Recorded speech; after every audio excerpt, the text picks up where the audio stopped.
Bonjour Jean-François Toussaint. Bonjour. Les vacances d'été sont terminées. De très nombreux Français vont reprendre aujourd'hui le chemin du travail. Et depuis plusieurs semaines, le message du gouvernement sur le Covid-19 est très alarmiste. Y a-t-il pour vous aujourd'hui de véritables raisons d'être inquiet? Non. Nous voyons très bien que les indicateurs ont changé depuis le printemps. Nous voyons surtout que les plus importants, le taux de mortalité, le nombre d'hospitalisés et le nombre de patients en réanimation ne cessent de décroître.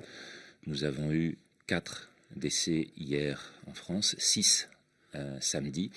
On voit que ces taux-là pour un week-end sont les plus faibles que nous avons enregistrés depuis plusieurs mois. Et donc, on est sur des formes dans lesquelles l'augmentation du nombre de cas positifs qui ne sont pas des malades fait l'objet d'une insistance trop lourde. L'augmentation du nombre de cas positifs tient à l'augmentation très importante du nombre de tests quotidiens? Absolument, et ces deux chiffres-là évoluent en parallèle, et par ailleurs, ce que l'on voit, c'est que malheureusement ces tests, comme beaucoup, ont une sensibilité, une spécificité particulière, c'est-à-dire qu'on va avoir un taux de faux positifs qui peut être de 1 à 3%. 3% quand on fait 1 million de tests par semaine, ça veut dire qu'on a 4500 faux positifs par jour. 4500 faux positifs par jour, on a détecté 5500 personnes hier. Ouais. Depuis vendredi, le port du masque est obligatoire dans tous les espaces publics de très nombreuses métropoles, Paris par exemple, mais aussi la périphérie de beaucoup de ces métropoles. Est-ce que cette mesure répond, selon vous, à un véritable impératif médical? Alors, je reprendrai simplement le dernier rapport de l'OMS qui cet été nous a dit sur les masques, il n'y a pas d'études de qualité qui permettent de recommander le port du masque partout. Ce qui veut dire que, principalement en extérieur, il n'y a pour l'instant pas d'arguments scientifiques qui permettent de recommander ce masque, et il s'agit principalement d'une mesure de précaution politique, une mesure de mimétisme qui va progressivement s'imposer dans les habitudes de vie, mais qui n'est pas fondée sur un argument scientifique. Qu'est-ce que l'on sait précisément de la contamination par aérosol, c'est-à-dire ces micro-gouttelettes qui restent en suspension dans l'air? C'est un mode de transmission qui avait été beaucoup évoqué au début de l'épidémie, puis qui ensuite avait été quasiment écarté comme étant finalement très peu probable. Or, aujourd'hui, la recommandation de porter le masque, elle vise essentiellement à lutter contre ça. Là encore, on a beaucoup changé, effectivement, comme vous le disiez, sur les interprétations qui sont faites des études. Ces masques-là étaient extrêmement importants dans la phase la plus létale, la plus explosive de la maladie, en février, en mars et en avril en Europe. En Europe, je précise bien que ces vagues sont décalées dans le monde et qu'il faut tenir compte de cela pour toutes les décisions que l'on prend. Et sur ces éléments-là, on voit que cette précaution ajoutée aux gestes barrières et à la distanciation permet de réduire très largement la contamination. Il était donc très utile à ce moment-là. Or, en été, dans une phase de fin de phase épidémique comme nous sommes actuellement en train de la vivre actuellement en Europe, il s'agit de la fin de cette première phase. Nous verrons ensuite quel sera l'avenir.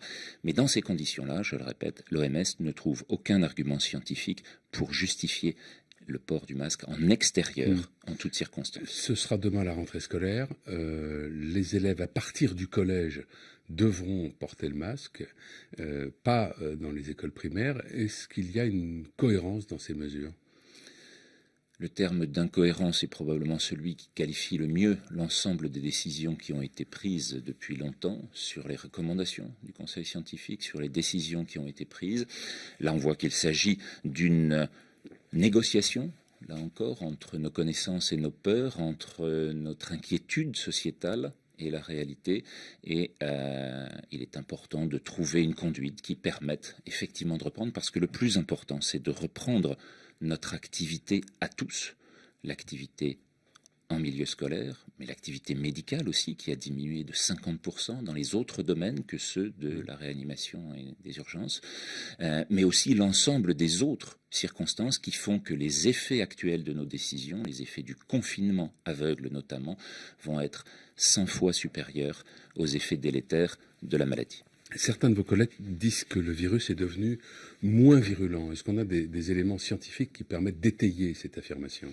Et il faut très clairement comprendre pourquoi il tue 100 fois moins en été qu'il ne tuait au printemps. On est actuellement sur une phase dans laquelle on est passé en dessous de 136 décès précisément hier en Europe, pour toute l'Europe, pour 500 millions d'habitants, alors qu'on a eu des taux qui ont été 100 fois plus élevés au printemps. Il peut y avoir des éléments liés aux mutations virales. On ne sait pas lesquelles sont les plus importantes, sur la protéine spike, sur d'autres protéines, principalement sur l'effet de l'immunité cellulaire, l'immunité mémoire, l'immunité collective. On a énormément de choses à comprendre maintenant, mais il faut pouvoir interpréter cette phase que l'on peut qualifier de bénigne de la pandémie telle qu'elle est actuellement comprise en Europe, mais en Europe seulement. Si la gravité de la situation, comme vous le dites, est finalement très largement surestimée, pour vous, dans quel but cela est-il fait ? Je n'ai pas l'interrogation de ce qui se passe dans les crânes des décideurs et dans les interprétations qu'ils font des chiffres. Très clairement, il y a une phase très virulente. Il y en aura peut-être une autre. On voit que la maladie continue en Inde, dans certains pays d'Amérique du Sud, mais pas tous. On voit un reflux déjà en Amérique centrale et dans un certain nombre d'autres pays. La question des objectifs politiques doit être posée, y compris au niveau des décideurs à l'OMS, qui ont recommandé des mesures qui n'étaient probablement pas les plus appropriées. Merci Jean-François Toussaint. Merci à vous. Bonne journée.